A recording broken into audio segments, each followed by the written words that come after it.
আসসালামু আলাইকুম। আজকে রান্না করব পানি কচু। তবে দিয়ে দিলাম তেল, পেঁয়াজ এবং আদা রসুন বাটা।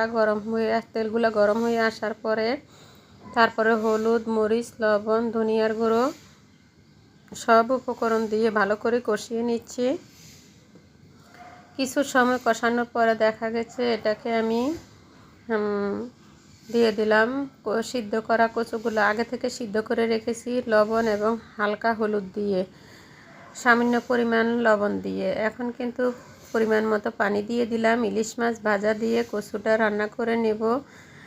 কচুটা খেতে কিন্তু অসম্ভব মজা হয়েছে। এইভাবে কচু রান্না করলে কিন্তু কচুটা অসাধারণ মজা হয়ে থাকে। দিয়ে দিলাম ভাজা জিরার গুঁড়ো 1 চামচ দিয়ে এটাকে আরও কিছু সময় একটু নাড়াচাড়া করে রান্না করে নেব। তার সাথে দিয়ে দিলাম ধনিয়া পাতা দিয়ে কচু রান্নাটা আমার রেডি। এখানে বিদায়। আল্লাহ হাফেজ। অন্য